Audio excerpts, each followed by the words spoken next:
We're working on it. Yes, yes, yes. One minute. Okay. Okay. See, they have a very big class. No, there is. There's only there's about 3 pages. It's a psychology class, that's probably why. Told you.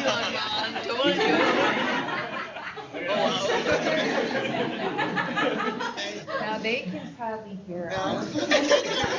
So they can't hear us. with this And type, also when the we're in picture a in live picture. call, it's blue, and so I can always. It's the picture is not stable. It's coming and going. Leave it up. Oh, we should not touch it. Should not touch. And you see Okay. the little bit of They still can't hear us. They cannot hear us. No, they can hear us. No. Mary? She cannot hear us. They need to check their Yeah, I'm gonna Skype them. They need to check their Yeah, local audio. I'm going to call.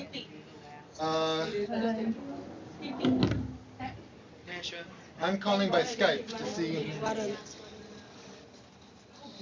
We're still 10 minutes ahead of schedule. Not bad. Eric, I Hello? am so sorry. Guess what I did? Forgot to turn on the audio again. I did that same thing. You Yeah. laughed at me the last time. I am so sorry. Okay, now you can hear? There's something above me. What is it? Okay.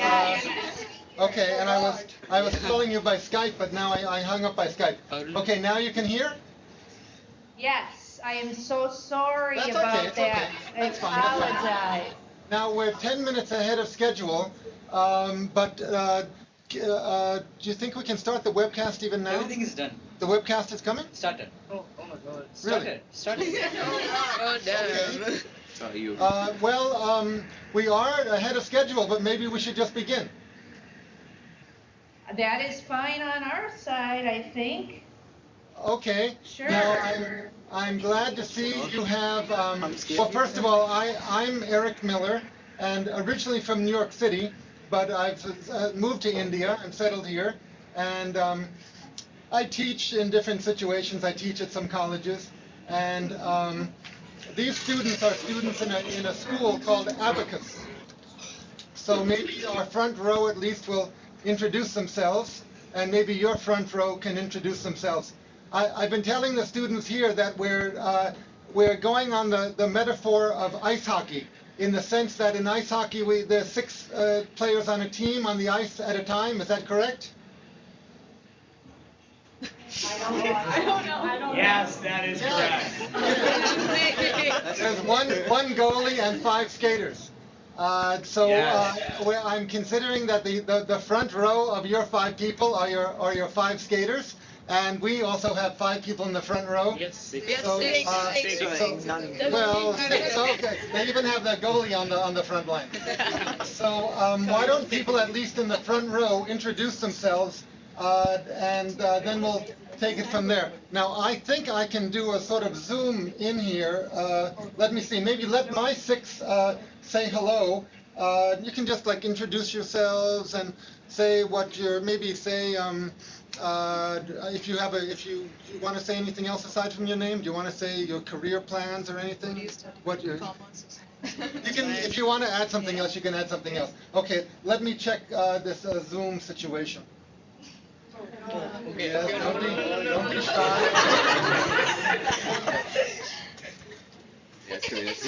shy.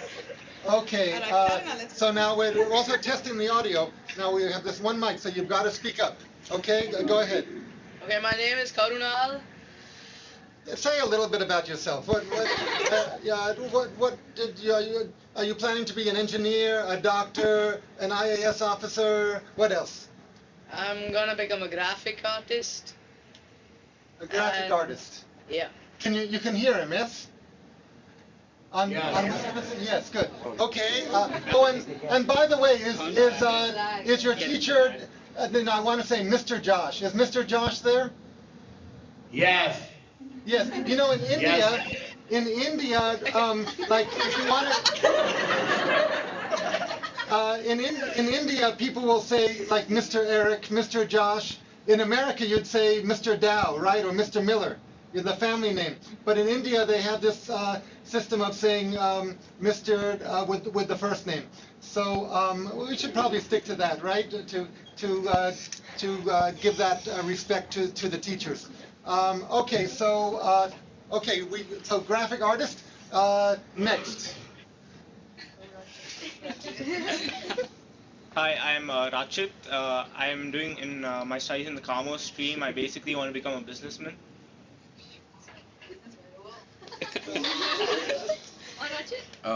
I'm Joseph. I actually don't have any plans at the moment after 12, but I'm gonna figure it out. So yeah. Good. Okay, can you switch my face? My name is Shraddha and I want to become a teacher someday. Come on, Shraddha. Good job, good job. I'm Shrishti and I want to become a journalist. I'm Arman. I don't know what I'm going to do. And this- One teacher. Do you want to introduce yourself? I'm Anita and I take commerce in Abacus.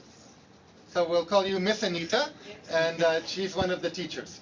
Okay. Okay. So now let's hear from your five frontline people.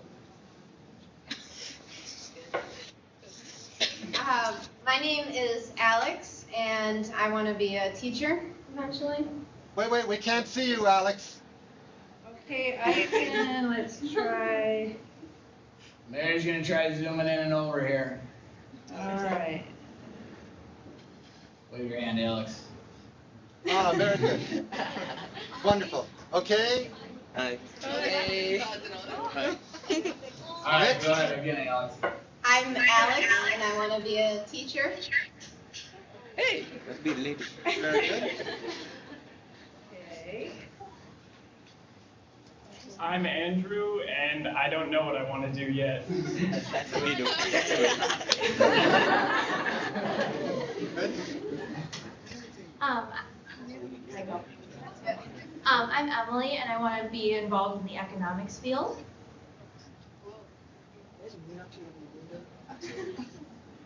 I'm Allie, and I want to be an engineer.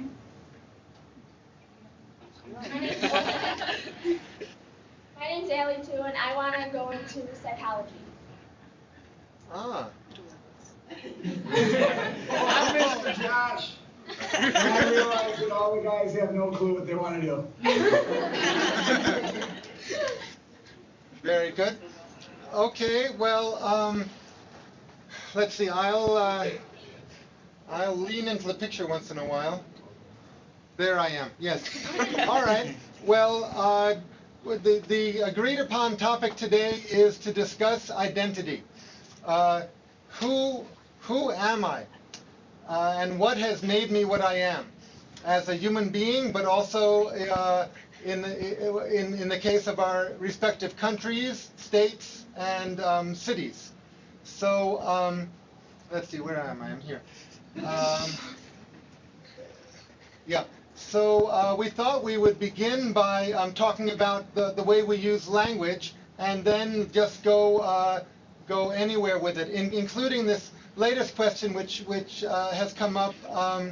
What does it mean to be a teenager in the world today? Do you think it means the same thing as it did 10 years ago, 20 years ago, 100 years ago? So maybe in the course of the hour, you can address that question too. Us grown-ups are going to talk as little as possible in this. So let's start with language, and I think people on both sides have been thinking about idioms and proverbs and all. Who wants to begin by saying a little bit about some language use that you and your friends do, including slang? I guess raise your hand. We'll use the traditional method. Both people on this side and that side, raise your hand, and maybe we'll do like a semi-close-up of the person who's speaking. I can go first. We got a volunteer over here to go first, Eric. Great. All right, go ahead, Alex. All right, one of the idioms we have in America, if you are overwhelmed like you have a lot of work to do, just a lot going on in your life, you would say that you're in over your head. You got too much going on. Do you guys have any phrases for something like that?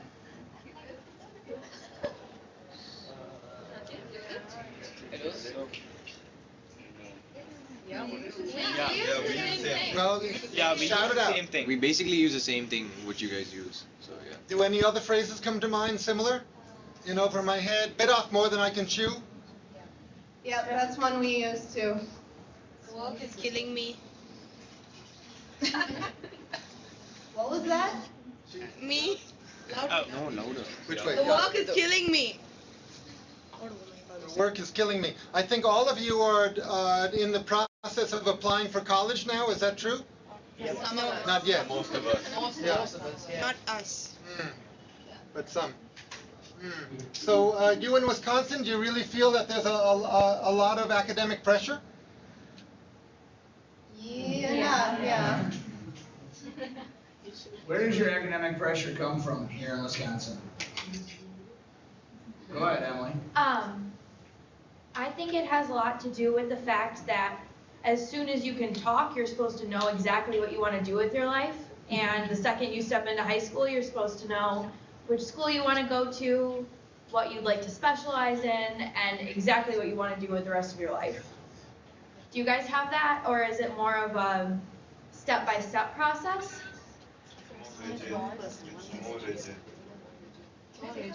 Yeah, go ahead. Yeah, over here, not in all sections of society, but in some sections of society, it's very fixed as to what the child and the family is going to do. For example, most sons are expected to go into engineering sometimes, most of the times, and women are expected to generally just get married off, but that's not like, that's in some sections of society. For us, it's not really like that. I think we have more freedom to choose what we want to do, but you are expected to know to a certain extent what you want to do at a young age. Yeah. Okay, I'm done. And actually, even then, in India, the structure is way more rigid as far as college goes, because most of the colleges in the US, all of you still have 2 years to choose your electives and then choose your majors in college, but then in India, you pretty much finish high school and then just pick like a certain set of subjects and just stick with it for 3 years or 5 years or how many ever years your course is. Like if like once I'm done with school, I'm looking to do engineering, and if I do it in India, I just say I'm doing mechanical engineering and just stick with whatever subjects come with that. But then if I come to the US, I have 2 years to again pick my electives, like shuffle around here and there, and then really decide only after 2 years. So I get 2 more years of extra time in the US, but then in India, it's all very fixed and very rigid. And in most schools, even the 11th and 12th, you're not really allowed to experiment with that many subjects. Like you either just take if you take science, it's either physics, chemistry, math, bio, and one more subject, or it's just physics, chemistry, math, and computer science. But as far as our school goes, our school kind of is more flexible. Like you can take humanities combined with science. Like Arman here, he does advanced English, history, political science, and biology. So our school, it's a bit more flexible, but most schools mainly it's very rigid. Yeah, even the entrance tests for colleges are pretty subject specific. You apply for a certain field. It's not like the SAT where it's a general exam and then you go to college and then you choose. So, yeah. So what I've found teaching, for example, at the Indian Institute of Technology, here I am, is that many students are doing the course in mechanical engineering, but they say, I'm just doing this to make my father and my mother happy. After I finish this, then I'm going to do what I really want to do. So it seems to work that way for many people. Not actually, no? Yeah, not a lot. I mean, I think for most of us that pressure isn't there. But yeah, that is there. It's quite prevalent in our society. Yeah, you should know, people in Wisconsin, that the students at this school are very lucky in that their school is a very, well, it's called a Montessori school, but what it means in this case is that a lot of respect is given to the students as individuals. Okay. Okay, another idiom, expression, proverb, either side. Well, would you like us to explain a little bit how our schools are different, or is that pretty well understood there, Eric? Well, sure. What? Go ahead. Tell us. Go. All right, go ahead, So in our high school, it's kind of like the first 2 or 3 years, you spend taking kind of all the same classes, but then usually the 3rd and 4th year, you split up and start taking the classes that you want to. So we have a lot of different classes offered. But then when you get into college, it's, like you said, the first 2 year we call Gen Eds. So it's like everybody takes the basic classes you need, like the math and the science and English. And then you kind of go into your major and start learning and taking classes on what you want to do.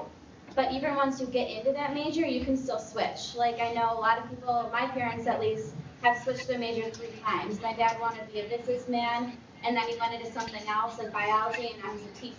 So you can kind of change. It's not set in stone. And would one of you guys like to explain some of the electives we have here versus, it sounds like maybe their curriculum and different things you could do here? Go ahead. I have a question. Here at VHS, we have things like art and music and a bunch of other different things that you can get into. And for me, example, I'm an a cappella choir, and I had to like audition to get into it and a bunch of different other things. And then like people who like have big trucks and like working with metal and stuff, they can take tech ed, and like throughout their entire years at high school, they can be in tech ed instead of taking art or something like choir. But a lot of the math and science and writing classes and history classes, those are all required throughout high school. But then depending on how full your schedule gets, you can take more or less of the elective courses that we have that Andy's talked about. Did someone here have a question? Yeah. I think in the email we got about the questions that I think they wanted to ask us, the first question was, what professions do you go to school for? I mean, I didn't really understand that question. I mean, do you have like occupational courses at your high school? Or, I mean, I didn't really get that question. Oh, They want us to. Yeah, no, they want you to answer that. do you want us to ask it or answer it? We're confused. Sorry. She's asking, do you have vocational, professional training courses in high school?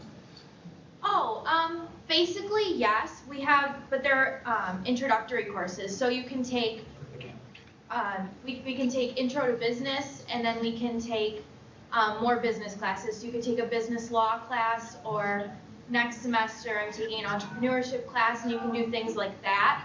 I'm not really sure if you can take any other occupational classes here, because that's what I focus on. There are some. It depends on what field you're going into. We work with a college that is very close to our school called Gateway, and they offer a lot of nursing classes for high school students, so they can certify in nursing a lot of times before they even graduate. And you can also sometimes begin taking college classes while you're in high school through what's called youth options. And then we also have what's called AP classes, where you take the class and it'll be in like physics or chemistry or psychology, and in May there's a test, and depending on what score you get on the test will determine whether or not some colleges will grant you credit for that course.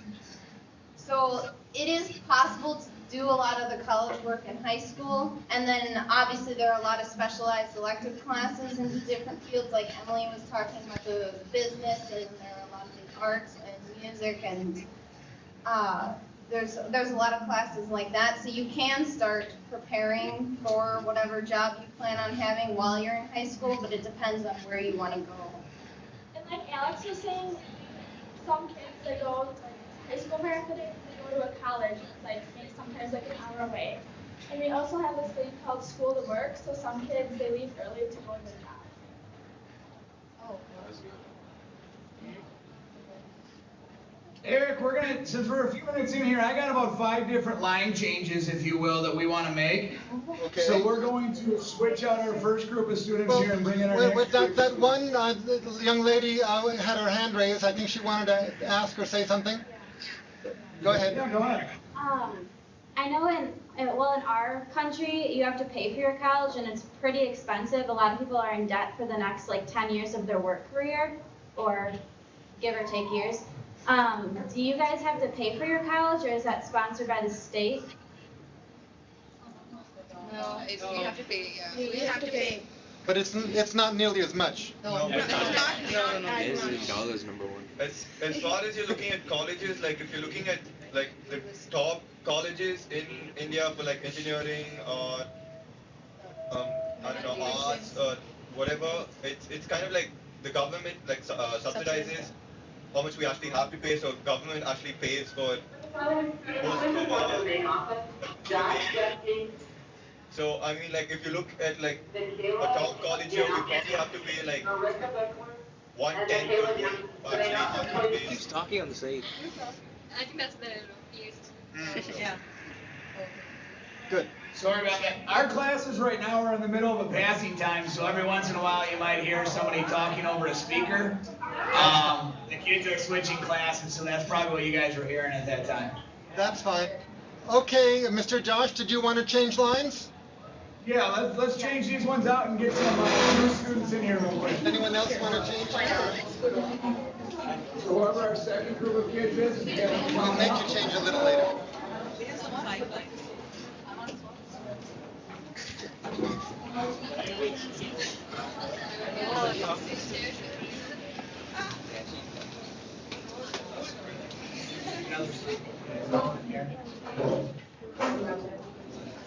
Okay, will any of you new people in Wisconsin tell us about a figure of speech?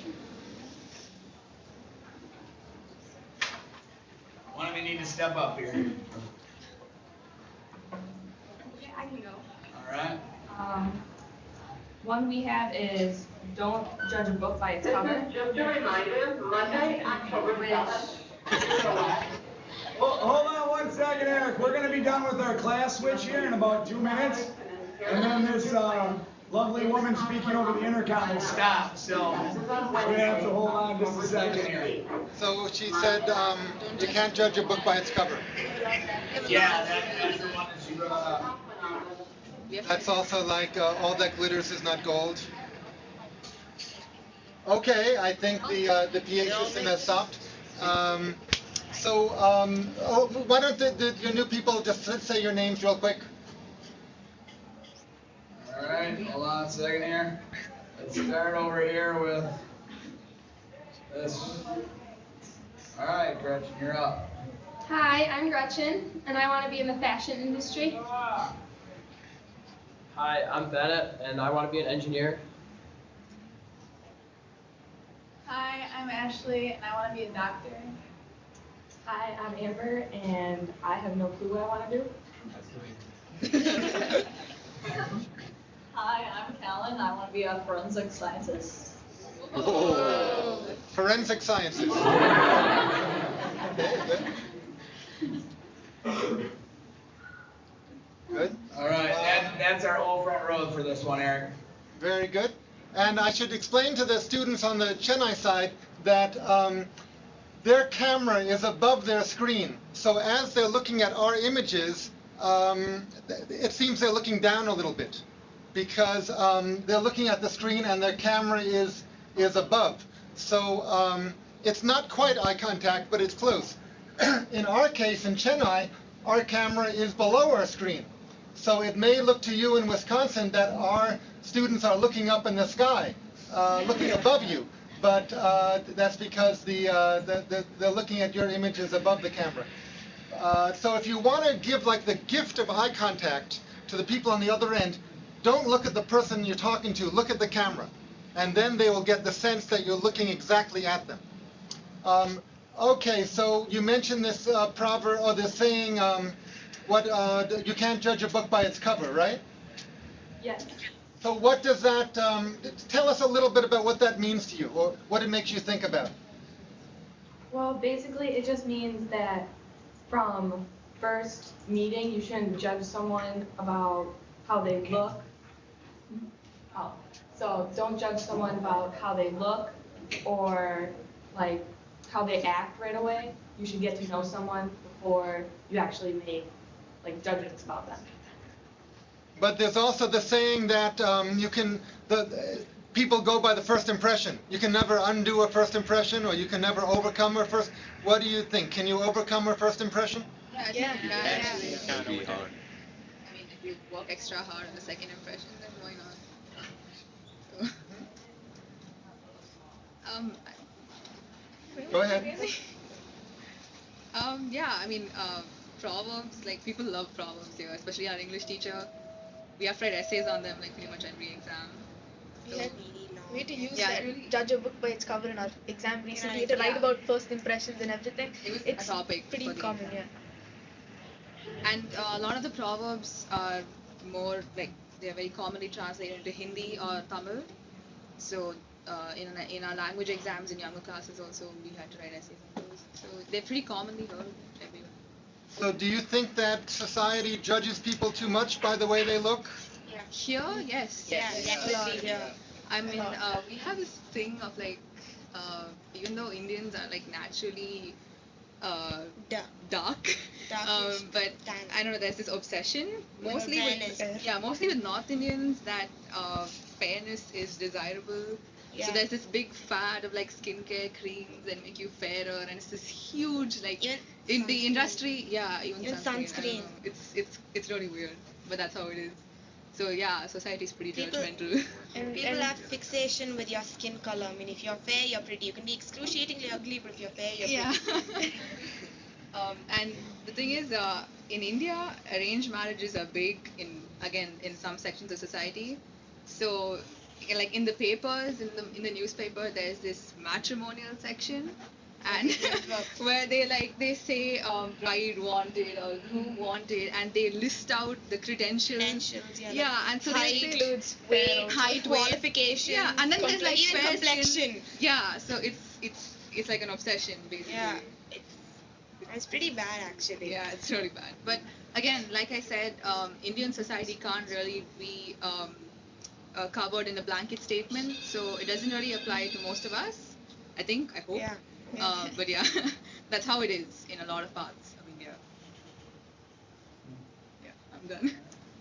Okay, do you want to mention a figure of speech, proverb, anything? Yes? I just have something to add. Go ahead. About, because you're talking about how fair skin is so desirable there. I know a lot of people really desire to have tanner skin because a lot of people go tanning here, so it's kind of the opposite here than it is there. So I think that's kind of funny. Yeah, I don't know why that is. But You all in Burlington, are you close to forest areas? Do you spend a lot of time outdoors in the woods?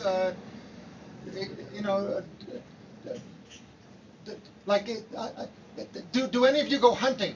Actually, no. Hunting is a big thing. Do any of you hunt? Bennett does here. I do. Yeah. Tell us about it. Well, this past weekend, duck hunting opened up, so that's a big thing around here. And then I think like September 13th, bow hunting for deer opened up. And then duck hunting or goose hunting opened up a while ago too. So that's a big thing at our school at least. And then for deer hunting, you can go with your gun, and that starts like later November. So a lot of our kids at our school do that. So is that done on government land? They have public land where anyone can go, and then if you're like a landowner and have private land, you can hunt your own land. Yeah, well, hunting's illegal here, so. I mean, hunting's illegal. Yeah. Go ahead. For us, it's like in the olden days, our kings, it was a grand sport for them to hunt, and we, besides hunting in those days, we used to have pride on our animals. We have this national animal, which is a tiger, a national bird, which is a peacock, and everything. So when we noticed that we were killing them too much, like we've completely stopped hunting now. There are like forest reserves everywhere, and people love to be in the woods, yes, but to see the animals, to observe them, no one ever goes hunting here. I mean, of course, the illegal poaching is always there. Poaching. Yeah. People still poach. It's not a recreational sport, but people do the Yeah, I illegal mean- part of it for the fur and all that stuff. Yeah, for the black market, fur and ivory and that kind of Fur, stuff. ivory, and stuff. Well, you know, it may be partly because of the population pressure here, but where they live, there are still so many rural areas that I think there's a sense that the deer need to be thinned out, otherwise they would overrun the place. One of our, we have we have different statutes, like we have a Department of Natural Resources that say what you can hunt and when you can hunt it. But for tourism money, it's one of the big things that we do is hunting. Like we encourage people from other states to come here, then they have to buy a license to what we call harvest an animal, which would mean basically to shoot an animal, they have to pay money for that. And that brings in a lot of money into the state through tourism dollars. For example, deer hunting, they try to regulate the deer in our state to continually provide a good hunting season for people to show up and pay money to come here. You had a. You can also you can start doing that at 10 years old now in our state. Oh, with bow and arrow, as well as guns. Yeah, good. Okay. It's not legal to hunt over here, but I was in Ooty recently in May, and that is in the hills of Tamil Nadu, and I was working with some tribals over there, and they were explaining to us how they still do hunt for food and stuff, so it may not be legal, but they still do it in the forest with bows and arrows, and yeah. Yeah, I mean, the tribes have their own customs and their own, so they still do it, and I guess they must be protected, but I don't know. Yeah, I think they're exempt from the rule. Maybe. Well, for tribal people, it's a large part of their cultural identity. Yeah, and I think they practice it in a sustainable way also, so You have to live that way. their lifestyle is adapted to that. Okay, next proverb or whatever.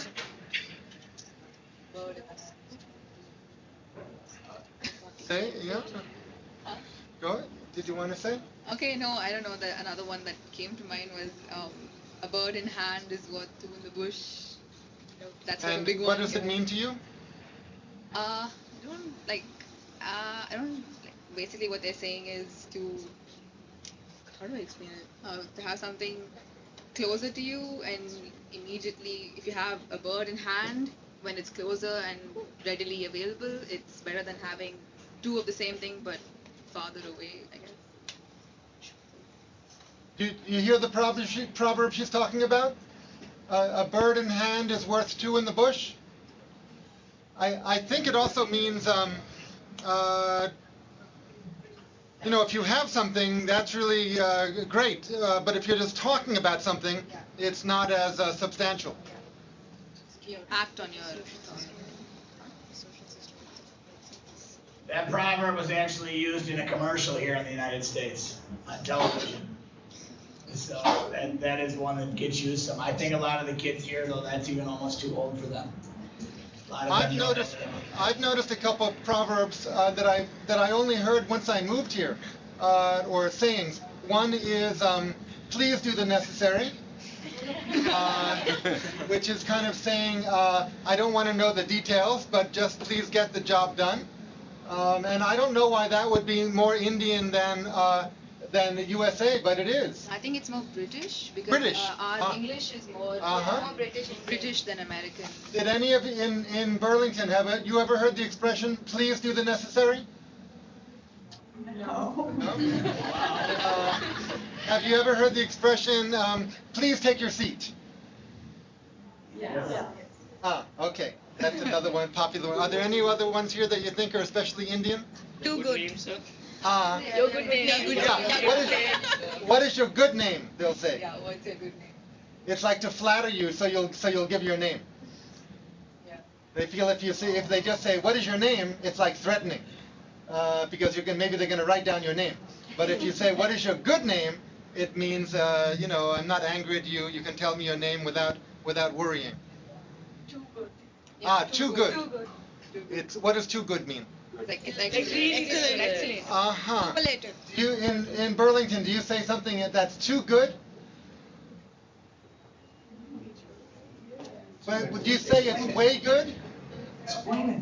We say too good to be true, which just means But it's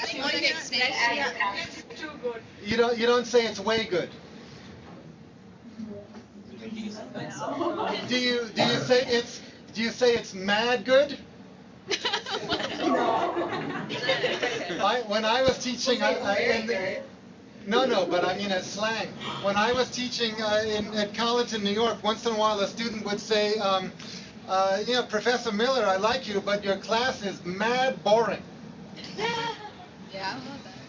Mad boring. So they're using mad as an adjective. All you guys are doing is giving these American kids new things to say about my class. Well, of course, they also. Go ahead. We're gonna switch these ones out. We're gonna switch these ones out and bring in another group of kids. Okay? Okay. Although. Okay. Go ahead. Go.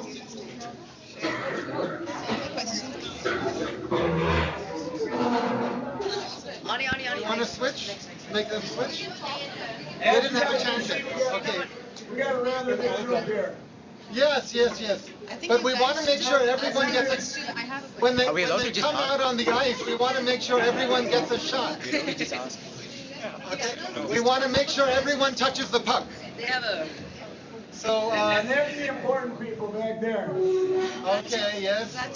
Joseph, and I'll just say what you have to say. Raise your hand and say what you have to say. Okay. The administrators. Thank you. Yeah. Okay, just a second here. No? Okay, so we're going to make sure everyone in the front line touches the puck before you change again. Okay, go ahead. Yeah, I was just curious, as in, do Americans harbor any Stereotypes about Indians. like deeply ingrained stereotypes about Indians? Like, what do you guys think Indian society is like? I'm really curious to know. Yeah, and I must say, Mr. Josh, could I see a shot of your whole group? Could we see your whole group for a second? Yeah.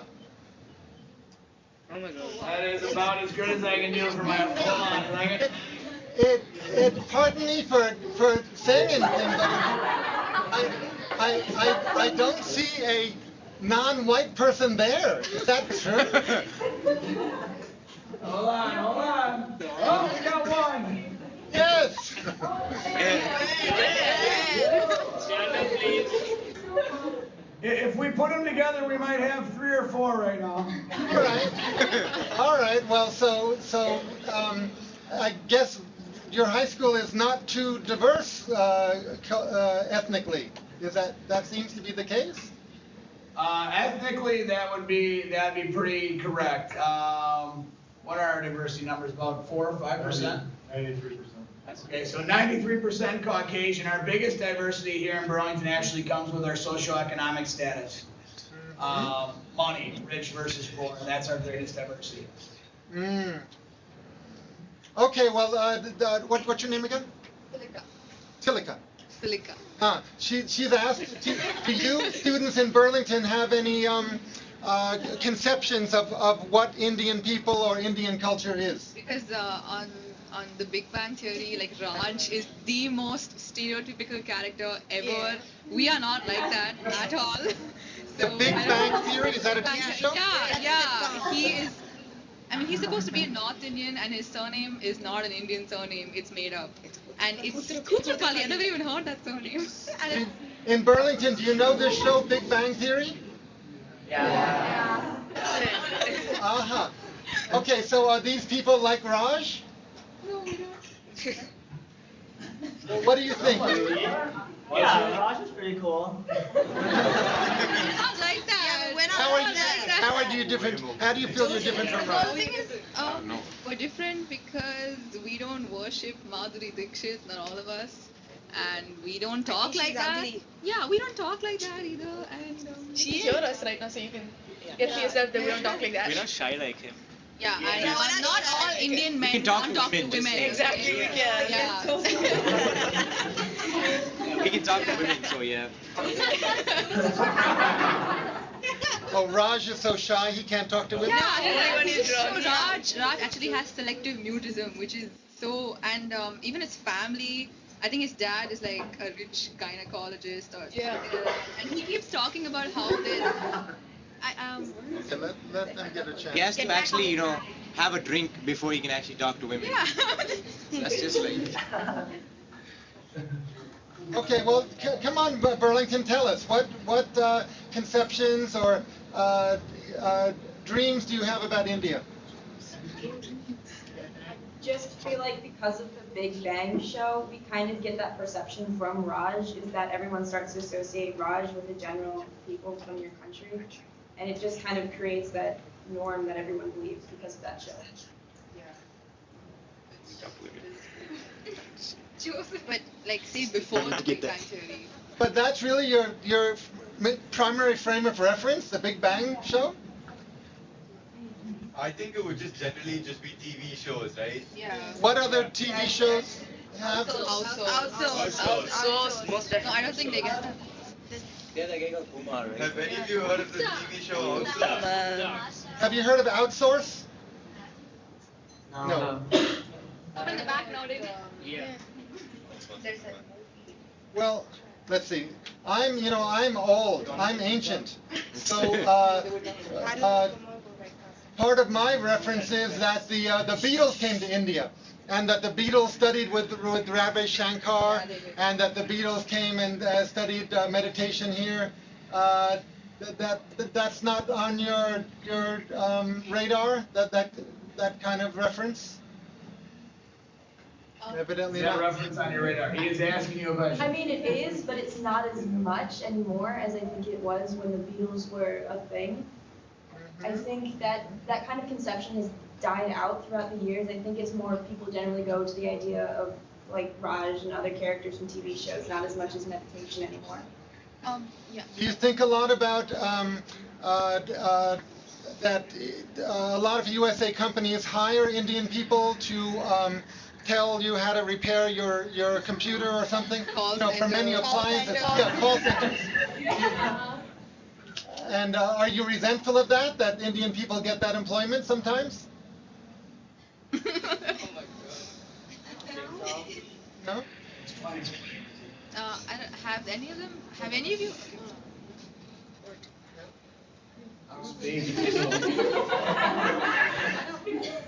I don't know, I think like when it comes to like computers, like really anybody, I don't think we focus mainly on Indians for that type of career field.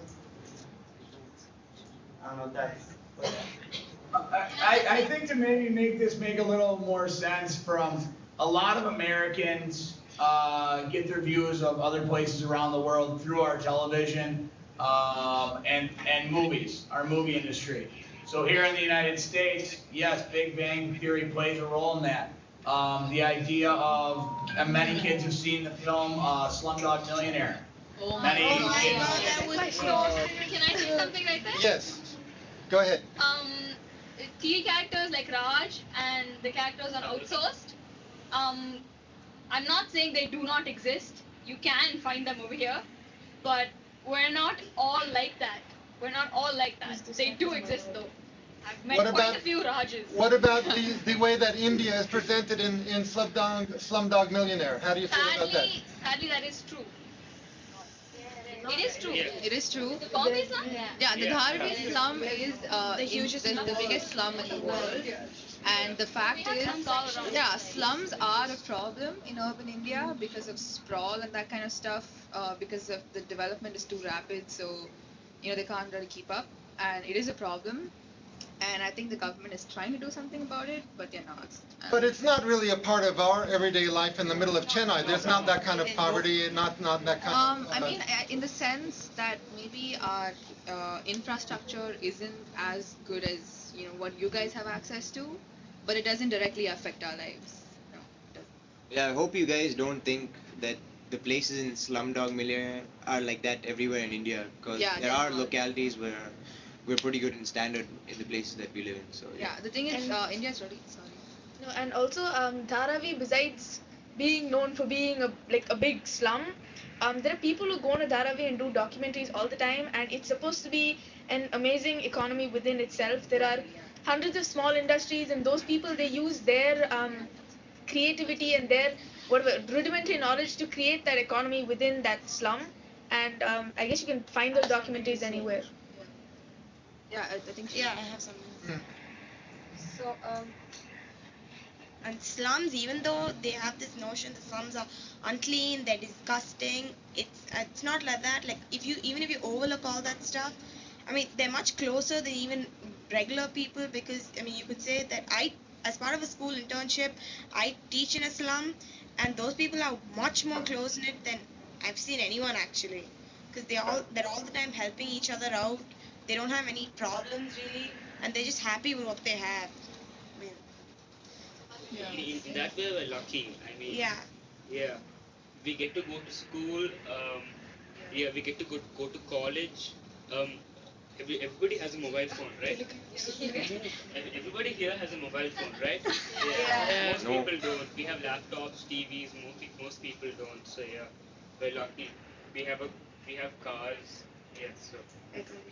Yeah, Burlington people, you should be aware that the students at Abacus School are kind of upper class, right, or middle upper class. Upper middle class. Upper middle class. Yeah.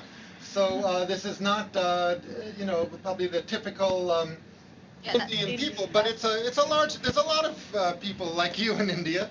And even within the upper middle class, there's a lot of diversity, because of we all come from different states, and each state has its own inherent culture. So I mean, you can't really pinpoint and say that urban Indians do this or rural Indians do that, because it's actually very hard to make a statement like that. So you need to delve really deep. Now I'm glad to hear that you're saying you do teaching in a slum area. There's a real sense in India that people should help each other, and even especially in the academic world, that the purpose of teaching and education is to help uplift other people. That's one of the points of scholarship and teaching, even more so in the States, because there's a sense here that everything should be practical and should help others in society. You in Burlington, do you feel any sense of that you're being trained to help others in society, or is it more just everyone for themselves? Well, I feel like we have a really nice community in Burlington, and I think that we can all come together, and I don't know, it's not quite everyone for themselves, but in a way you are expected to kind of hold your own and make something of yourself. Anybody else? I feel like they try to tell us in school to treat everyone as you would yourself, but I feel it's more or less how your parents raise you is how you act. And I feel like they try to push us a lot of, treat others like you would want to be treated, but it's more of a home thing that you have to be taught growing up to actually do like that. And I feel like this community has a lot of good people in it that would really be good to each other. Right. I think that there's a lot of influences on our lives. It's just whether you accept them or not. So if someone tells you something, it's not like you have to listen to them, but it's advised to. Yeah, that's true. And like our education is more of like competition between each other, because like everyone wants to be like the smartest and to get into like better schools. So like we help each other, but we all want to do the best we can. We are much more of an individualistic culture than a lot of Western, we're very individualistic. The competition of their GPAs and their ACT scores and things of that nature. They're going to be taking their first test for me next week, and they'll all compare their grades and so on and so forth, because they want to do the best and so on. So it's much more of what I can do sometimes in our culture than it is how can I help others. Not something to be proud of, but that's the reality. Yeah, whereas in India there is a lot of emphasis on your family, your extended family, your social kinship group. There are a lot of obligations, probably even more so than in America. Yeah. I wanted to know when you move into college, how big are extracurricular activities for you? I mean, do you get scholarships for having been, assuming you did well in a certain field of sports internationally? Do you get scholarships for that in college? As we do get that in India, we get a sports quota. There's a lot of opportunities for scholarships. When it comes to like sports, we have a lot of like clubs for sports. I myself play volleyball, so I play for my school team, and then I'll play for a club team during the off season.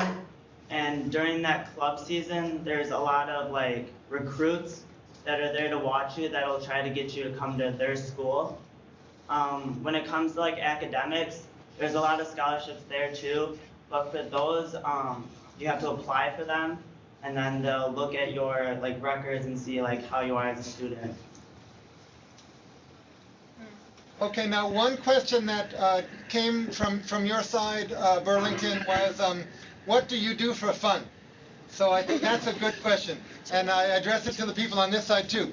Once you get away from school, get away from teachers, what do you do for fun? Is it important going to shopping malls for example, and just hanging out in shopping malls? And I'm also asking for you in Burlington, is shopping malls a way to have fun, or what other ways do you have fun? Go ahead. I guess, I don't know. We, like during the fall season, a lot of us high school kids on Friday nights, our school will have football games, and usually the majority of the school will show up for those. So those are some social events. And I guess shopping malls, sure, we have quite a few of them around here, so. I zoomed in on Maddie and the whole class started laughing because everybody knows Maddie goes to shopping malls. I know it's very cold there much of the year, so shopping malls must be especially useful when it's cold outside. So what do you like to do in a shopping mall? Well, I mean, there's the fast food places, but what else? Spend money. On clothing? Oh yeah.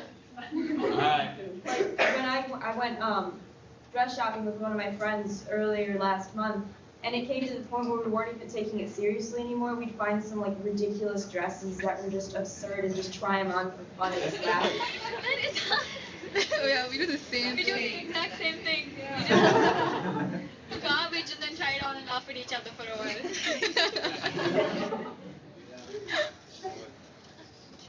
Okay, what else do you do for fun? Do you walk in the woods? Not so funny.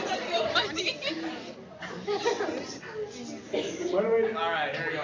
Alright, well I wouldn't say I walk in the woods, but I go like hiking and stuff, so you can climb mountains or ride bikes or something like that. Like I prefer to be outside rather than inside, but that's just me. I know like over spring break, me and a couple of friends will go camping for a good week, and that's what me and my friends really enjoy doing, is we like going camping and just stupid things in the woods and just it's fun to be outside. It's not that fun here. Now we've heard in India about the government problem there. For 3 days, are the camping sites and national parks open in your area? No. The national parks are closed. And is there a national park near you?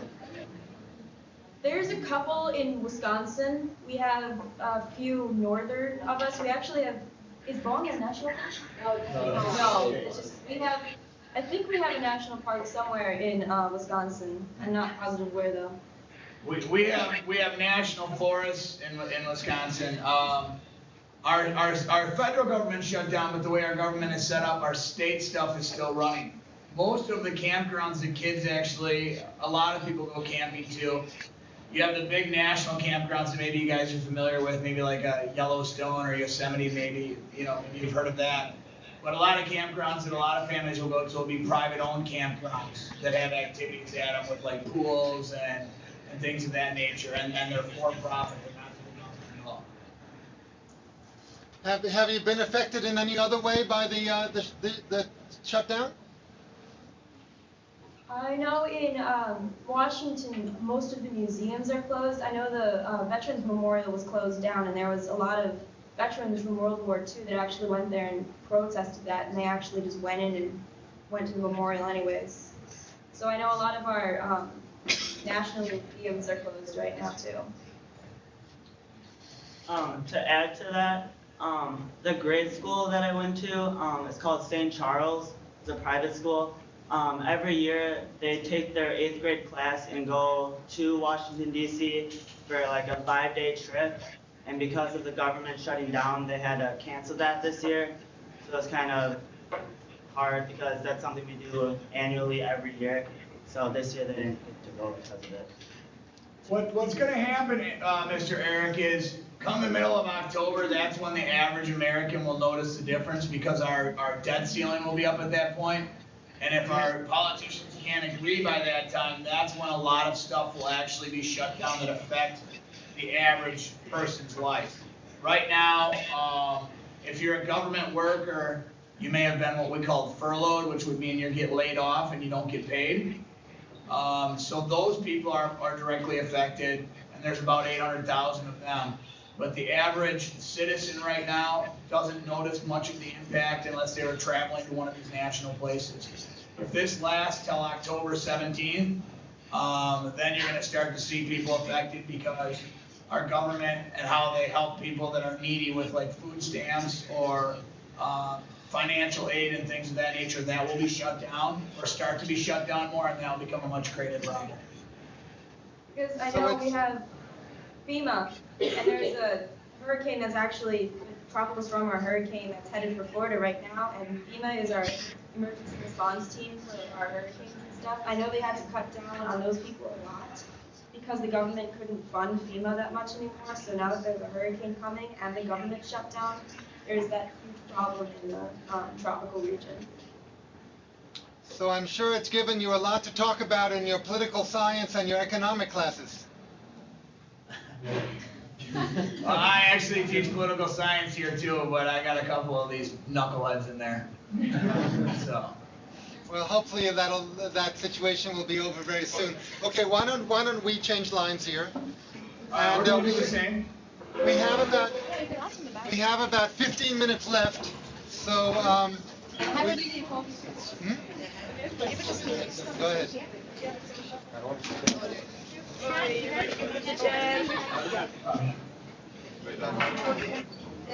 Yeah, hey, Alex, do you want to switch with somebody that didn't have a chance yet, just in case we don't get to that last group?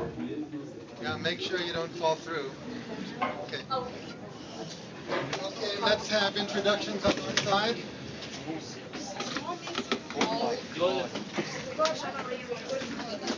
Yeah, just okay. Go ahead. Hi, I'm Sakshi. I take history, literature, political science, and art. So I'm probably going to do something along the lines of that, but I actually want to write. What kind of things do you want to write? What kind of things do you want to write? Probably journalism. I want to work for a magazine and probably even work in the design aspect of any magazine.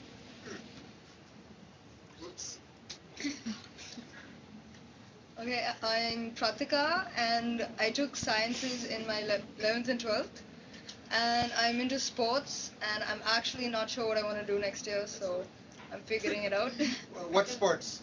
I play basketball. Everything. But we have different sports in America. What sports do you have?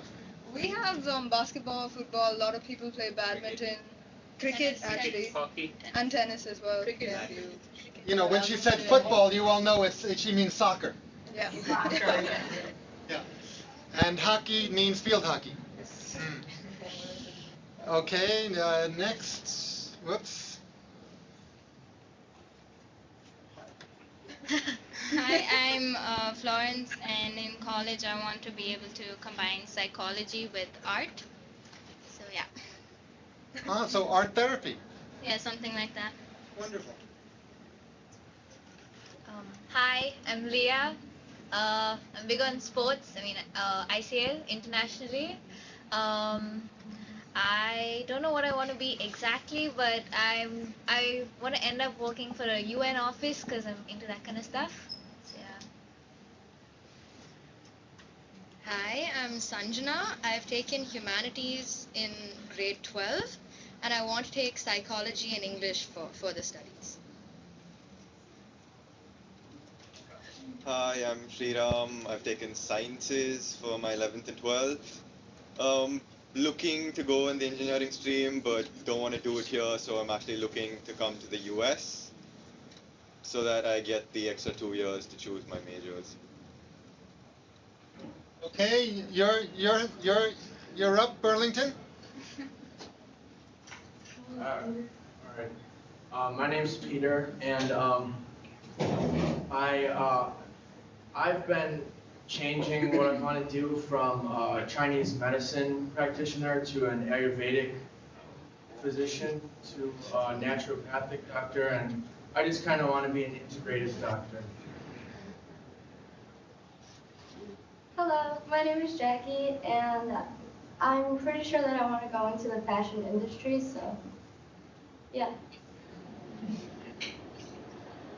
Hi, I'm Tylee, and I'm looking at law, and I actually also want to work in either the UN or politics.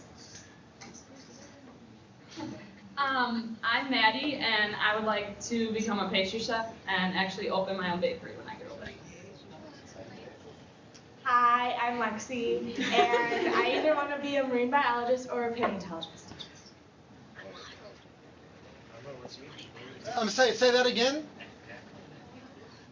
I want to either be a marine biologist or a paleontologist. Paleontologist. Everyone know what that means? Bones, right? Friends? This TV show? Yeah, someone on Friends is a paleontologist? Yeah. Okay. Okay, well, people on both sides, what do you want to ask each other? What do you want to tell each other? Okay, we have a hand up here in Chennai. Go ahead. Okay. So, in India, from watching a lot of American sitcoms and a lot of Hollywood movies, we have a lot, and reading a lot of books, we have a lot of stereotypes about the social hierarchy over there, like cheerleaders are always mean, normal people are always okay, nerds are always weird. We'd like you to clear, jocks beat up everyone, so we'd like you to clear any misconceptions that there are. So what, you mentioned cheerleaders, nerds, and jocks. Yeah, There's some like and the normal people are always the victims. Yeah. And then there are like gods. So that's your vision of America based on... That's not our vision exactly. That's what all the movies see. Now in India, do we have cheerleaders, nerds, and jocks? No, we have nerds. We have nerds. Yeah, we have nerds. Okay, so in India it seems that there are nerds, but no cheerleaders and no jocks, right? Okay, so what do you say to that, Burlington? Do you really have a lot of cheerleaders, nerds, and jocks, and everyone else is the victim?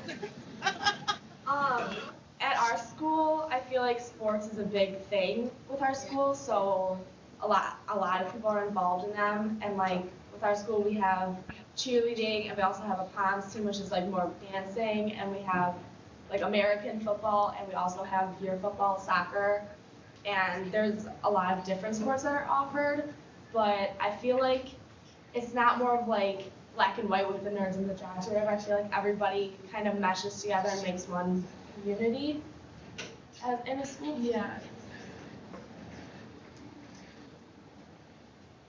There is kind of a bit of like a distinction sometimes because you do have groups, you do have cliques, you have, I actually find that a lot of the kids who hunt actually stay together, and I mean, there is a little bit of integrating, but it's not. What do we call them? Hicks, yeah, hicks. And yeah, so we have some of that, and we do have like outcasts. We do have nerds. I'm actually kind of a nerd, if you want to call it that. But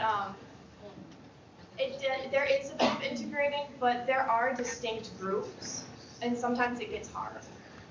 Yeah, and there is maybe not a distinct social hierarchy, but there is some sort of social hierarchy.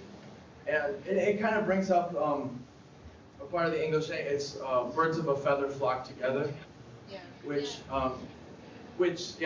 means that people that are alike to each other tend to associate themselves with people that are like themselves.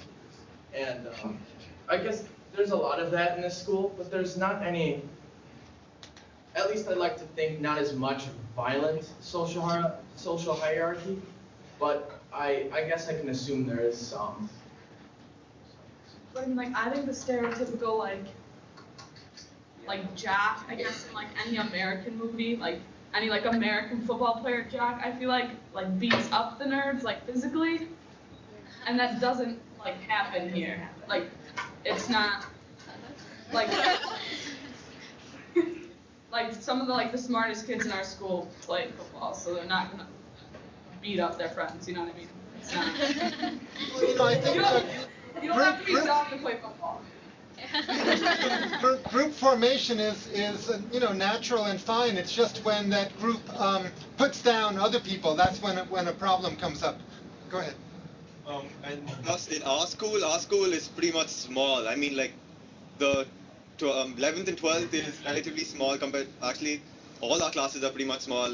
Each grade probably has a maximum of 30 students in a class, and our entire school has 300 students. 500 students. Not that small. We are So the offices of board. it's a pretty small school. So and plus if you've been in the school like I have, and some people here have since kindergarten, you would pretty much know everyone at least from 7th to 12th. So and having such a small class, there isn't really much of social hierarchy. I mean, there is certain friend circles. That's obviously you have your groups of best friends and everything. But then since our class is pretty much small, we're pretty much close to everyone, and there isn't we have if someone studies a lot and just gets good marks, one time all of a sudden that person becomes a nerd, and another time if they do badly, the people don't call them a nerd that much. So it's just terms that we just use that just come and go. It's not you're not definitely classified and labeled as a nerd and So you're saying that if someone gets good grades, they're called a nerd, and people are kind of jealous of them? No. To make fun of them and It's just oh my god, easy to know. you've got really good marks, you're such a nerd. And especially we have quite a lot of people here who go oh my god, I've not studied anything, I'm gonna go do so badly, and they pretty much top the class, and so we just label them a nerd. But it's not a permanent label kind of a thing. But yeah. You have a question or comment? Two of them here. I think here it's not too bad in school, but then when you go to college, it's it's a thing that the first years are always bullied. I mean, no matter which college you go to, they get ragged, and sometimes it's pretty bad. Who gets ragged? The first years in college. The first year. Yeah, people who join. So you're afraid that you're not looking forward to that? Not like that. No. I mean, It's made illegal. It's been made illegal. It's been made It's illegal. that bad. The It's ragging that is so bad. bad over here that. No. I have something to say about that actually. Go ahead. In a lot of colleges, the ragging is a very important tradition, and that's the thing. It depends on what kind of college you go to. So in the good ones, ragging's it's an orientation, an integration process into the student body. So it's not that bad. But in the slightly lower grade colleges, it can get very, very bad. There have been a lot of serious cases in the paper, and that's why it's been made illegal. But when it's it was not made always illegal, like that. Yeah, when it was made illegal, there were a lot of protests because, the college experience isn't the same without ragging. But In the States, it's called fraternity and sorority hazing. Do you have that? You hear about that? Yeah. Yeah, I'm sure we have it, but none of us are in college, so we don't. Right. We don't know if it, we don't have experience. How big is Burlington High School? How many students? 1,300? 1,300? 12. And that's just 9th to 12th. 9th to 12th. 9th to 12th is the high school. From 9th to 12th standards. Most schools have Oh yeah. many students. Yeah, I mean, we they have. Yeah, they. Some schools have 30,000. Yeah, But that's from most kindergarten grades. to... Yeah, I mean most grades have 20 sections. I mean 8 to say F, yeah, N, whatever, and each section has 30 grade has. Each section 50 has like students. 30, 60 students, 30, 60 students. Yeah, typically there are 50 students in a class in Tamil Nadu. So again, Abacus is very fortunate that you have smaller classes. We know everybody.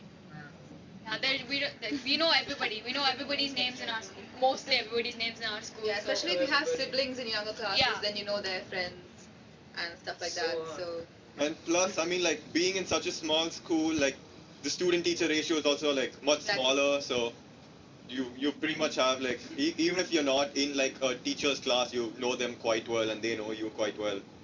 the relationship's pretty casual. Yeah, it's really casual.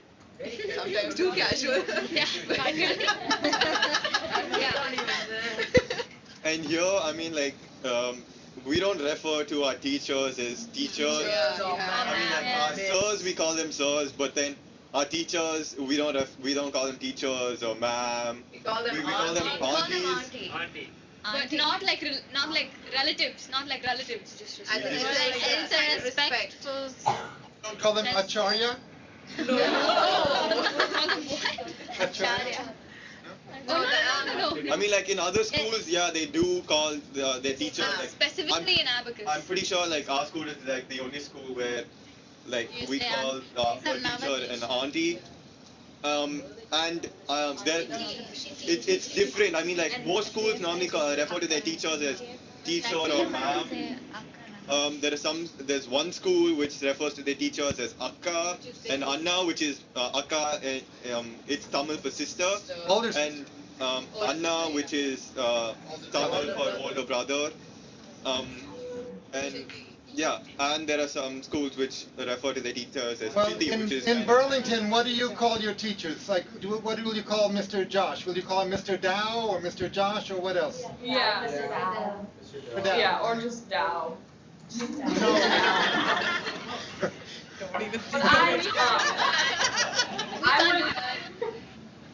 I went to a Montessori school from like my preschool to 6th grade, and we called our teachers by their first name. Pratika she has a question. I think usually here we give a lot of respect to people, even if we walk in. Know them, yeah. Even if we don't know them, if they're strangers, you walk into a shop and you say, I mean, call them uncle. you call them brother or uncle or sister. It's a sign of respect. It's a sign of respect. Even if you don't know them, you treat everyone as, relatives and people who are close to you. And if you call them by their first name, it's like It's huge insult. But what does acharya mean? Because my 6-year-old daughter has to call her teachers acharya. Acharya is teacher. But it's a very respectful, Yeah. almost religious. And in our society, I guess, it's almost respectful not to address someone. If you walk into a place and directly call someone out, it's almost seen as like you're being too forward, or you're not addressing proper respect by letting them do what they're doing and you doing what you're doing. It's definitely more. You're out for yourself, and if you try to directly address another person, I mean, it just. It's weird. Yeah, ours often starts with just a simple hello, and then if it's if it's somebody that's an elder to you, it would be Mr. or Mrs. or Sir or Ma'am, would be typical things that we would call. But it's definitely no family type saying. I would not go up to somebody that I did not know and refer to them as uncle or anything of that nature. That would be in our society. People are looking. Can I clear that? When we say auntie, we don't mean it like my aunt. We have different words for aunt. aunt. Like in Tamil, we say chitti, we say perima, and we say attai. We say attai. Yeah. So those are our aunts. Like that is my father's sister, or that is my mother's sister, or like that. So auntie is what I would call her mother, or her mother, and uncle is what I would call her father. And I would call my uncle Chittappa and Peripa. Yeah, and again, that differs where you're from. So, Yeah, like, mama. for example, I'm from North India, so I call my mother's sister Mosi, and my father's sister Bua, and I call, like, so my uncle would be my Mosaji, and my other uncle would be my Pupaji, and then my grandparents are my Nani Nana. We're in between classes again, so the lovely lady in the ceiling is talking. So she might talk a little bit as we come through, but we got a couple more questions, I think, here. Go ahead, Ms. Thompson. I've been waiting for I'm sorry, hold on. We're still talking out of the ceiling. I don't know if you guys can pick up what we're saying.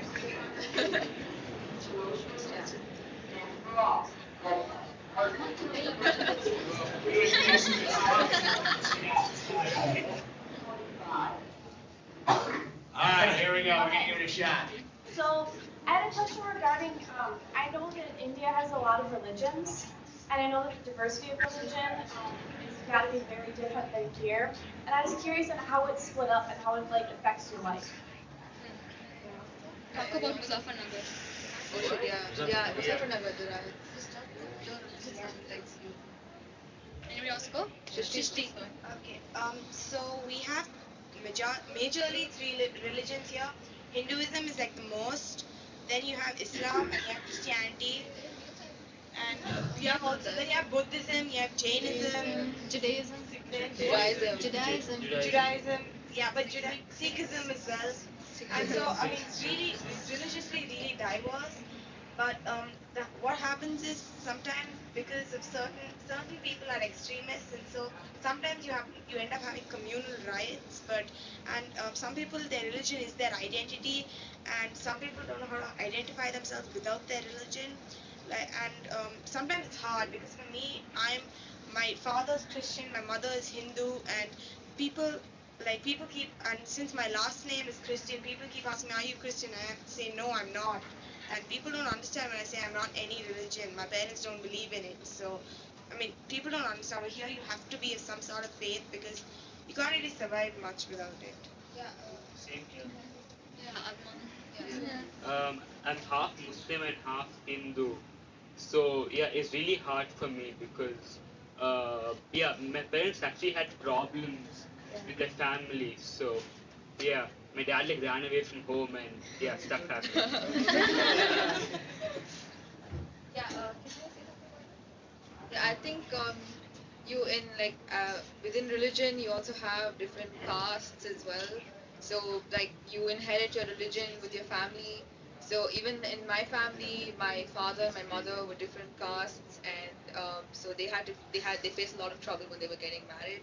And since they're still both Hindu, but even within that, the kind of practices they have were different because they came from different cultural backgrounds, and I inherited that from them. But the thing is, so I am also a part of those rituals when we do them at home.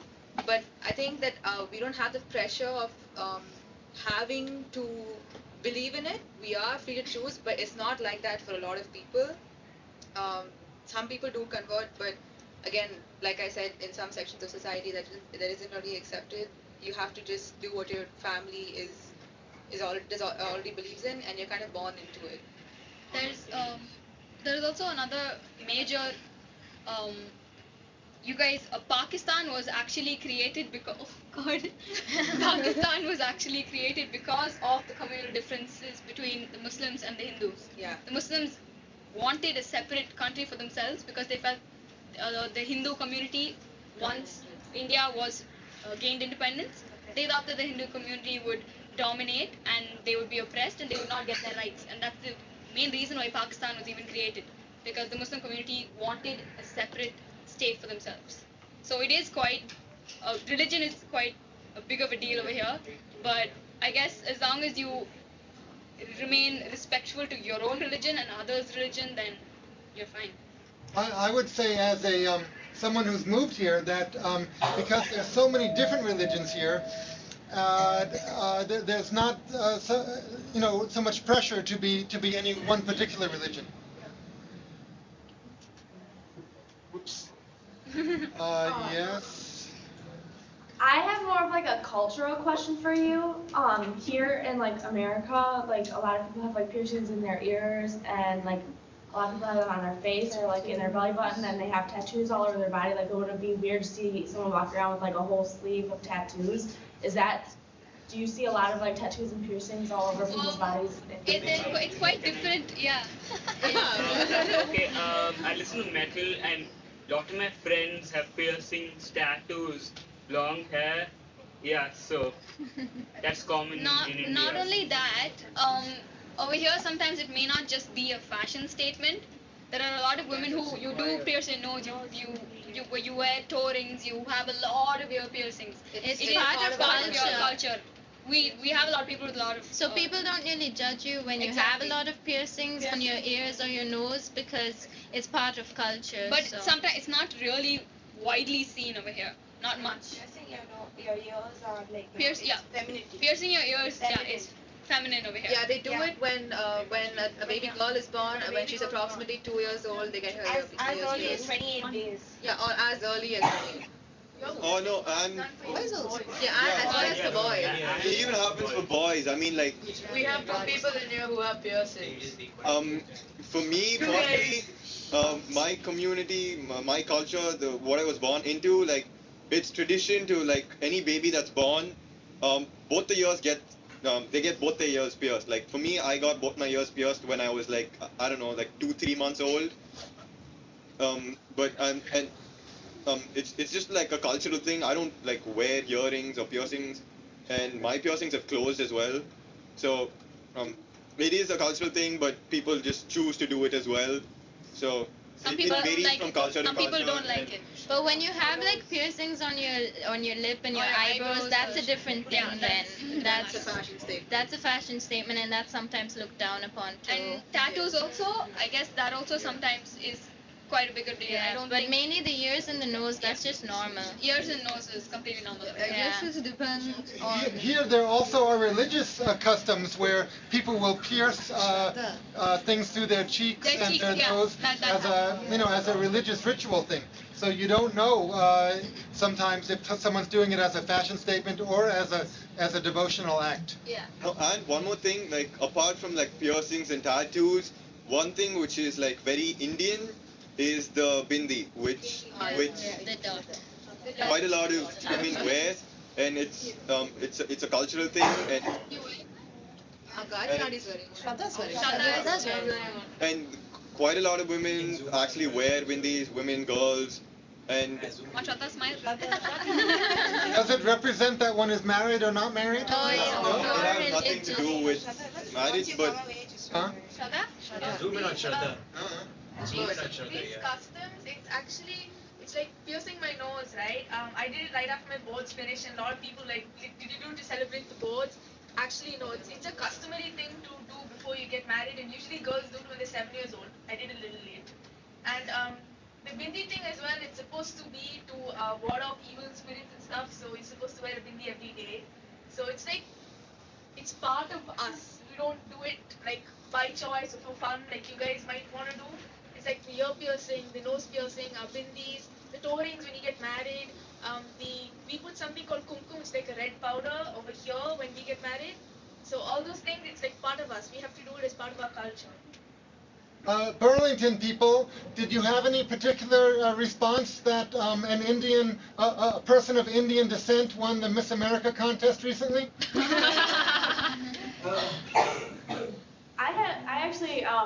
I know I had seen that a lot of people were really mad about it. Yeah. Which I found was incredibly ridiculous because wasn't she born? She was born here. I don't know anything about it. I'm pretty sure that she was a different ethnic background than other people, and people were having real outrage for it. And I just sort of voiced my opinion that it didn't matter, like, because she was of a different heritage, it doesn't make her, like, non-eligible to be Miss America. And she was beautiful. My mom and I were just like, wow, she definitely deserved it. I was a bit shocked also when people had such a reaction, not because it was a bit of a violent reaction, but because America is seen as a country where people of different ethnicities go and settle. Yeah, isn't it So called you guys American are supposed part? to, yeah, you guys the American part. Yeah. I thought that you guys have a huge diverse culture, but I guess what happened happened. I have a question. Is there much diversity, like, in your schools or just around your community? Can I? Go ahead. Yeah, like we have not only diversity among the Indian students, but we have like a bunch of Korean students. At one point in time, we had and Joseph is I think he's American. We have Florence. She's half Swiss. He is half American. He's from Texas, I think. Who's Houston? Same thing. And so we have multicultural. We have international. But that's for our school. That's only for our school, but I think it is there. It's not like you don't see other nationalities over here. Yeah, these students probably, most of you have been to Singapore or Hong Kong. How many of you have been to the USA? Half of them must have half been to the USA. Yeah, my brother is actually a US citizen. My family lived there for a while, and then we moved here. So we all have, our school is quite diverse. Culturally diverse. Okay, now we are in overtime. So the next goal wins the game and ends the game. So let's take another few minutes and ask and say what you want to say, and maybe say some thoughts about this event itself.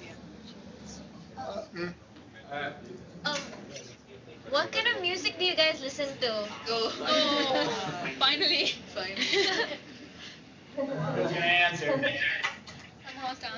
What don't we listen to? Oh, I think that we listen to a lot of different music. We have like country music, we have like the pop, hip-hop like Justin Bieber and stuff like that. We have like rock and roll or like alternative, or we have like electronic, which is like more of like, it's not like people singing, it's more of like it's like computerized sound. Like dubstep. Avicii. I personally listen to a lot of different like cultural music actually. Like I do it to sort of like calm down, or I do it when I'm listening to, or like when I'm doing homework, I'll listen to it. So like I'll listen to a lot of like Native American music, Celtic music, and I actually do listen to some like Middle Eastern music too. It just depends on my mood, but I basically listen to anything. Have you guys ever listened to any Indian music? Oh, really? We're talking Indian, like Sufi, not Bollywood. Yeah, I'm not talking about Bollywood here. Like traditional, classical Indian music. But they might not know the difference between North Indian and South Indian classical music. Okay. Makes sense, I guess. See, in India, there's a big distinction between North India and South India culturally. But most of us, when I was living in the USA, I had no idea that there was a cultural distinction like that. Actually, North Indians, they have quite a strong bias against South Indian. So, it gets pretty bad from there. She wants to ask something. Do you guys listen to any American artists? Yeah. It's ludicrous. What singers do you listen to? Actually, not just. Wait, are they British? I don't know. We listen to a lot of British as well. Yeah, British, British American, artists. Australian. Just we listen to everything more of that like, you listen to. Yeah, exactly. Yeah, we get the same. We get the Whatever same you thing. listen to, we listen to. Pretty much. Does anyone like Pink Floyd? But that's a long time ago. I don't know if it's Oh, there's one hand back there. Yes. Someone's wearing a Pink Floyd t-shirt? No, but Oh. and we actually listen to more your kind of music than like traditional Indian classical music. No, it's more like rap, hip hop, pop. Classic rock. Heavy metal. Classic rock. Classic rock, please. Any metalheads here? No. No. Damn it. I think you're alone. Damn it. You're like, a lot of people like to go to concerts and see the music live, and like that's a big deal. And like, do you like to go and see the music live when they come? We don't. We definitely like to, but we don't get to. We don't get many concerts here. In Chennai, not a lot of artists come over here. Not a lot They of usually- international artists. Yeah, they usually go to Bangalore. So if you want to go there, you have to travel. It's like a 8-hour car drive. They don't 6-hour choose. car They drive. don't usually choose to come to Chennai because I'm not sure whether if it's because we don't have space, but We're boring. Chennai is usually not on their tour plan. It's really So we sad. have to drive pretty far to get to a concert. See, in India, the pop music is still very tied to cinema. So there's playback singers who sing especially for cinema, and many of them don't really do a stage act. No, they don't. So it's very different from the USA, where pop singers primarily do stage performances and put out albums. Here, most of the singers, commercial singers, are in the cinema business. Yeah, like for example,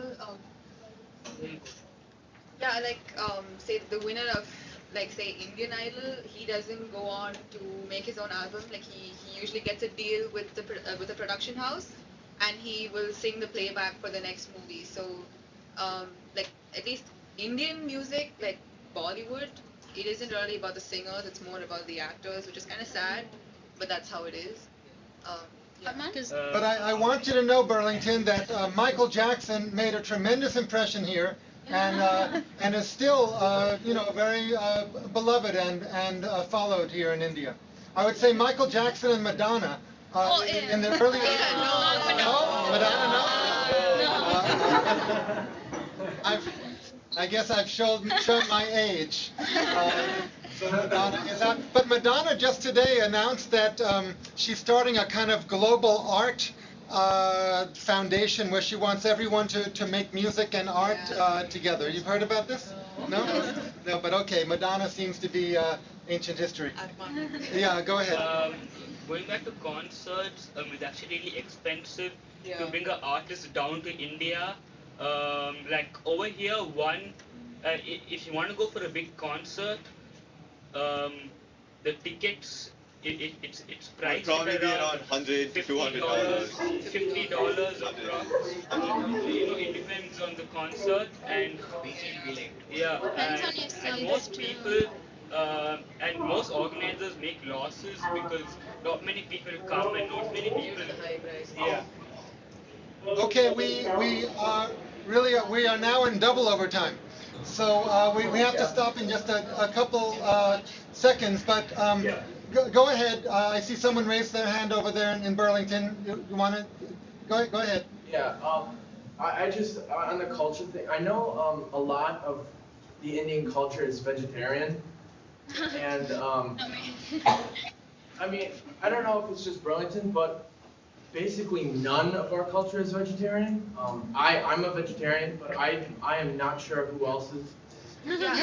I don't know very many other people who are vegetarian, especially.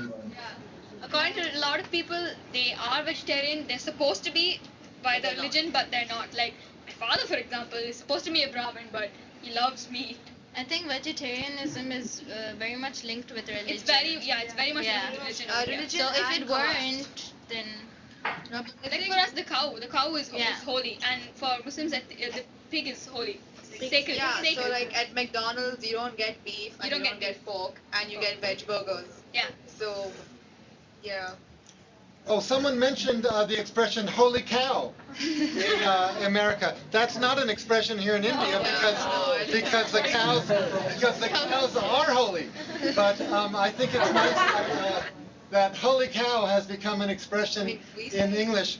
Okay, well, I'm afraid we really do have to stop. I really want to thank especially Reliance for letting us use their facility for this event, and it's very kind of Reliance to give this support, and I'm hoping Reliance will, I know is already involved a lot with educational video conferencing, but I hope that will continue. Does anyone want to thank anyone or say any final words?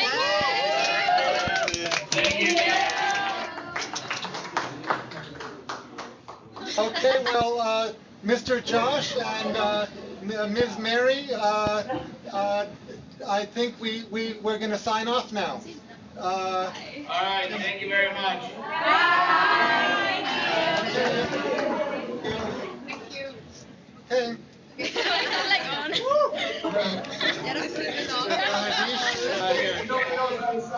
One last thing. If people do want to email to each other, talk to your teachers, and we'll facilitate pen pal email exchanges. Yeah. So cool. That would be awesome. Right. Thank you.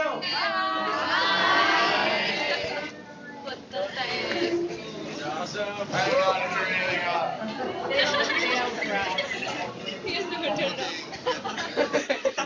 Yeah, we can still see you. Yeah, just by the way. Yeah. Oh, that was fun. That was cool. I'm so tired. I'm hungry. So we don't really know if that was webcast. We don't really know if it was recorded. But if it was, we'll discuss later if it should go on YouTube or whatever. I'm not okay. going to see this. YouTube. If anyone. I don't mind. You can see YouTube. I don't think they can see It didn't make any sense. You actually didn't do that. Are any of your parents going to try to watch the webcast? I forgot to. I forgot to. I didn't do it. I just unmuted it. Because I knew the screen was Well, thank you very much. Josh. Hi, Josh. Jeff. Hi, Jeff. How are you doing? She's been great.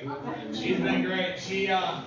I gotta tell you, when I came over here and I kind of agreed to do this, she was the one that sent me the information, and I was like, we came down here gonna do a test with Eric. I thought I was gonna have to learn how to do it. Just being able to show up and having it all set up is priceless. But you taking over the camera was the best move. I mean, It's easier when you're there. Yeah, you were, because I'm like, okay. Well, thank you very much.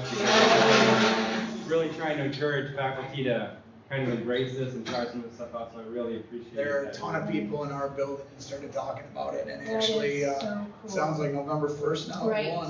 We're gonna get in on the Ron Johnson one too. Even Peter. Well, so these kids, there's a girl on their side who was interested in being in the UN. You had one. Yeah. It's like, that's logical, like, Hook them up. This is our first, go at it, my first go at it down here and anything, so, that works as good as you can. Right. Ever imagine, as far as that. There's so many moments that having the video, like, I remember the one girl, we talked about, what was it? She was shocked at some number, I forget what stat was. Oh, the number of students here at Burlington?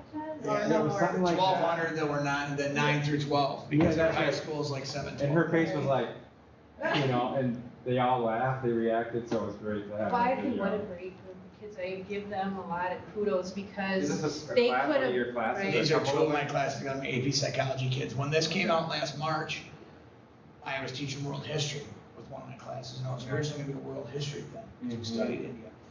And then that got delayed. Right, because And their then- breaks are different in Right. their schools over there. So then the conversation came up, me and Eric went on Snapchat and video conferenced in July, and we're talking about how we can make it work with my AP kids. So he does storytelling and folklore, that's Eric's big thing. So he kept bringing language, and I was like, I can only do language for so long. The kids don't care. I mean, they don't. I mean, Well, we they didn't do- hear a lot of their idioms, right? Right. They're all, Well, then that's what's funny is I made out this list with my kids. We spent a day prepping it, And they our kinda- stuff is greatly what theirs is. Yeah. You know what I mean? There's not much difference there. So I told my And when you kids, hear theirs, they're probably British English Yes. anyway, right? Yes. The idioms. So it was good that I mean, just the cultural stuff and. It was cool. You got to be. I mean, that's what I meant before. I was like, I appreciate the fact that it might not be tied to anything in your current classes, but yet you're willing to drop that and do this because they gain so much. Just Well, my you know, opinion, yeah. it'll- They asked 45 minutes of talking to them about it. Well, if this would lead to some, like you heard, I even heard one girl talk about her parents were from different caste Yeah. systems, or what I mean, and then just they had a lot of, to get married was a difficult thing for them. Now, that to me is very interesting, and I would have liked that's. to have heard more about what they talked about their stereotypes.